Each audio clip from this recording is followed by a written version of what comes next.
जय हिंद दोस्तों, मैं हूं प्रभात। पीसीएस शिक्षा के मंच पे आप तमाम अभ्यर्थियों का हार्दिक अभिनंदन है। आज चर्चा के मुख्य बिंदु में है यूनेस्को के द्वारा घोषित किया गया वर्ल्ड हेरिटेज साइट्स, जो कि भारत के लिए 44th है। काफ़ी इंपॉर्टेंट ये फैक्ट है। आने वाले परीक्षा में खासकर यूपीपीसीएस, यूपीएससी, बीपीएससी जैसे परीक्षा का ये हिस्सा बन सकता है और परीक्षा के दृष्टिकोण से काफ़ी महत्वपूर्ण है। आइए चलते हैं सेशन में, देखते हैं क्या है वो 44th यूनेस्को हेरिटेज, जिसके लिए पूरी जगह चर्चा है और परीक्षा के लिए यहाँ से हमारे लिए क्या प्रश्न बन सकते हैं, इन सबों के बारे में यहाँ पे हम लोग चर्चा करेंगे। आइए चलते हैं सेशन में। सेशन में जाने से पहले आप सभी को याद करा दें कि यदि आपने चैनल को सब्सक्राइब नहीं किया है तो चैनल को जरूर सब्सक्राइब कर लें, ताकि आपको इंपॉर्टेंट नोटिफिकेशन टाइम पे मिलता रहे। आइए चलते हैं सेशन में। यहाँ संदर्भ मैंने लिया है दैनिक जागरण का, ये हेडिंग है, दैनिक जागरण के द्वारा इसे प्रकाशित किया गया है और भी सारे प्रिंट मीडिया के द्वारा, इलेक्ट्रॉनिक मीडिया ने इसे कवर किया हुआ है। और ये न्यूज लगभग 15 जुलाई का है जब आप देख रहे हैं कि इसको कवर किया गया है। हेडिंग आप देख सकते हैं, Maratha fort systems get UNESCO heritage tag. तो मराठा जो फोर्ट है, आपको याद आ रहा होगा कि जब शिवाजी का काल चल रहा था, शिवाजी ने जब मराठा साम्राज्य का स्थापना किया था, तो उनके द्वारा सबसे ज़्यादा चर्चा में रहा था उनके द्वारा स्थापित किए गए किले या उनके द्वारा एक्वायर किए गए किले, जो मुख्य रूप से अभेद्य थे। और औरंगजेब ने अपनी पूरी ज़िंदगी उस समय लगा दी इस पूरे चीज़ों को कंट्रोल करने में, लेकिन उसे भी वो कंट्रोल नहीं कर पाया था। तो इनके द्वारा बनाए गए किले न केवल रणनीतिक तौर पे देखने लायक है, बल्कि सांस्कृतिक तौर पे भी ये हमारे लिए एक हेरिटेज का हिस्सा है और ये पर्यटन का भी हिस्सा है। तो यूनेस्को ऐसे चीज़ों को पूरे विश्व में चिन्हित करती है और यूनेस्को ने इस बार जो बैठक बहरीन में हुआ है, वहाँ पे उन्होंने इस बात की घोषणा की है कि जो मराठा साम्राज्य के अंतर्गत शिवाजी के द्वारा जो किले बनाए गए थे, जिसे एक्वायर किया गया था, उन किले के लैंडस्केप को यहाँ पे चिन्हित किया गया है और ऐसे 12 हैं। और इस पूरे लैंडस्केप को 44th यूनेस्को वर्ल्ड हेरिटेज में के अंतर्गत शामिल किया गया है। मतलब भारत का ये 44th है। आइए समझते हैं पूरा का पूरा न्यूज़ क्या है।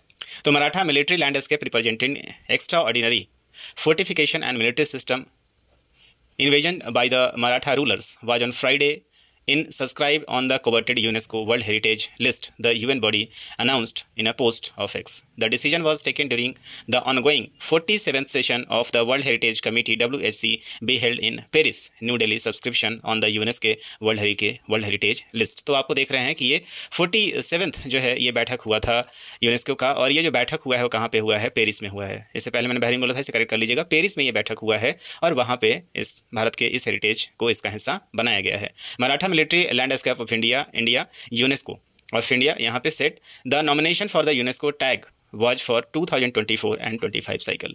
तो इसे भारत के द्वारा इस पर क्या किया गया था? नॉमिनेट किया गया था। Its 12 component are Salher fort, Shivneri fort, इसे हम बाद में डिस्कस करेंगे। तो इसके अंतर्गत जो है वो कुल मिला के 12 फोर्ट हैं जिसको इसके अंतर्गत नामित किया गया है। इन सारे फोर्ट्स को आप देख सकते हैं। इनमें से अधिकांशतः फोर्ट जो है कहाँ पे है? महाराष्ट्र में है, और एक फोर्ट कहाँ पे है? वो तमिलनाडु के जिंजी में है। जिंजी जो फोर्ट है वो कहाँ पे है? तमिलनाडु में है। आइए देखते हैं यहाँ पे तो खबर क्या है। यहाँ पे तो विश्व धरोहर समिति के द्वारा 47th जो सत्र हुआ है, कहाँ पे हुआ है? तो पेरिस में, उसको याद रखेंगे। में भारत के आधिकारिक नामांकन Maratha military landscape of India को यूनेस्को की विश्व धरोहर सूची में शामिल किया गया है। 44वीं ये विश्व धरोहर संपत्ति है भारत के लिए। यह मानता भारत की संस्कृति, विरासत और वास्तु परंपरा की वैश्विक स्वीकार्यता को दर्शाता है।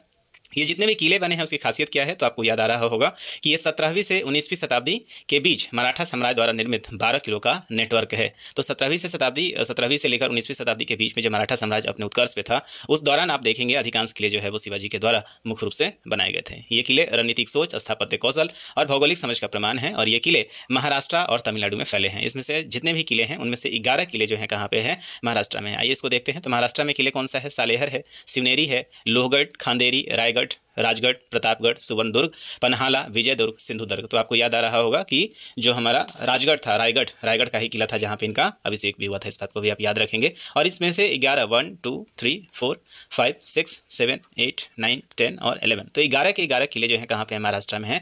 और एक जो जिंजी किला है, काफ़ी इंपॉर्टेंट ये किला था।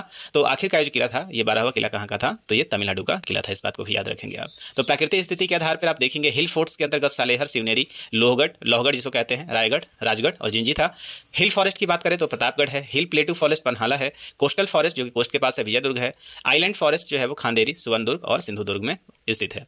इसके अलावा बात करें हम लोग कुल मिला के यूनेस्को की, तो यूनेस्को आपको पता है कि ये क्या है? तो यूएनओ का ये हिस्सा है, यूनाइटेड नेशंस का ये हिस्सा है, और पूरे विश्व में ये जितने भी विश्व धरोहर हैं उसकी उसको चिन्हित करने और उसको संरक्षित करने का ये पूरा का पूरा संस्था काम करती है। इसका स्थापना 16 नवंबर 1945 को हुआ था। आज 2025 चल रहा है और इस समय इसके 79 ईयर्स कंप्लीट हो चुके हैं। हेडक्वार्टर की बात करें तो हेडक्वार्टर इसका कहाँ, पेरिस फ्रांस में है, जहाँ इस बार 2025 का आपने देखा होगा कि बैठक भी हुआ था। और इसके पहले वाला जो बैठक कहाँ हुआ था, वो भारत में बैठक हुआ था, जब आपको याद आ रहा होगा कि मोइदम को हमें टैग मिला हुआ था। तो पूरे विश्व लेवल पे हम बात करें, वर्ल्ड लेवल पे जो यूनेस्को वर्ल्ड हेरिटेज है, तो वहाँ पे एक और न्यूज़ है, यहाँ पे top 10 country with most UNESCO world heritage sites in 2025। तो ये भी न्यूज़ आप देखेंगे, 17 जुलाई का ये न्यूज़ है। और यूनेस्को वर्ल्ड हेरिटेज साइट आज के डेट में यदि कुल संख्या की बात करें तो इसके द्वारा पूरे विश्व में 1223 ग्लोबल जो वर्ल्ड हेरिटेज साइट अभी तक अपनाया गया है यूनेस्को के द्वारा। और इसमें से जो सबसे ज़्यादा साइट्स हैं वो कहाँ पे हैं, तो देख सकते हैं आप कि कहाँ पे हैं, 60 sites followed. Italy leads with 60 site. तो इटली के पास कौन सा है, इटली के पास कुल मिलाकर 60 साइट्स हैं, फॉलोड बाय चाइना, फिर फॉलोड बाय जर्मनी, और India proudly holds the 5th position. इस बात को याद रखिएगा विथ 44 साइट्स। तो पूरे विश्व की हम बात करें तो सर्वाधिक जो वर्ल्ड हेरिटेज साइट है वो इटली के पास है, जिसकी संख्या कुल मिलाकर 60 है।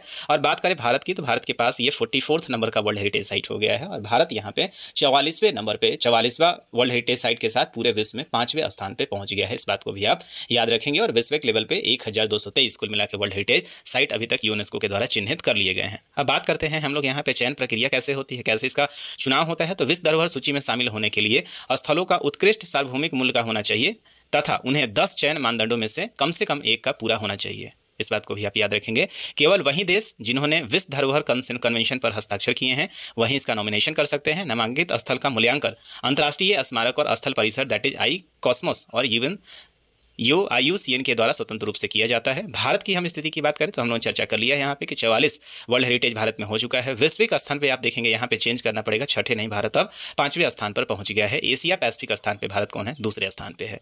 भारत की 62 जो साइट्स हैं वो टेंटेटिव लिस्ट में है, इस बात को भी याद रखेंगे, जिसके लिए भारत ने अभी तक नॉमिनेशन दिया हुआ है। भारत 2021 से 25 तक विश्व धरोहर समिति का सदस्य भी रहा है, इस बात को भी आप याद करेंगे।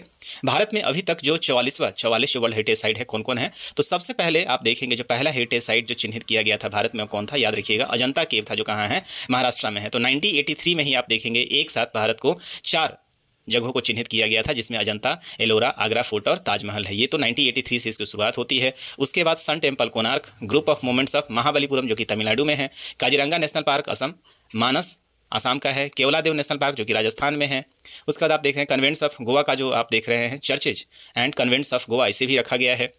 खजुराहो ग्रुप ऑफ मोमेंट्स 1986 में शामिल किया गया था। उसके बाद group of monuments of Hampi जो कि कर्नाटका में है, 1986 का है। फतेहपुर सीकरी जो कहाँ है, उत्तर प्रदेश, आगरा में आप देखेंगे, तो 1986 का है। ग्रुप ऑफ मोमेंट्स एट पडक्कल जो कि कर्नाटका में है, 1987 में शामिल किया गया था। एलिफेंटा कैव्स महाराष्ट्र का प्रसिद्ध है, 1987 का है। Great living of Chola temples Tamil Nadu में है, 1987 में शामिल किया गया था। Sundarban national park West Bengal का 1987 में है। Nanda Devi and valley of flowers national park जो कि उत्तराखंड में है, 1988 का है। Buddhist monument at Sanchi 1989। Humayun tomb जो कि दिल्ली का है, इसे 1993 में शामिल किया गया था। Qutub Minar and its monuments जो कि दिल्ली में है, 1993 का ही है।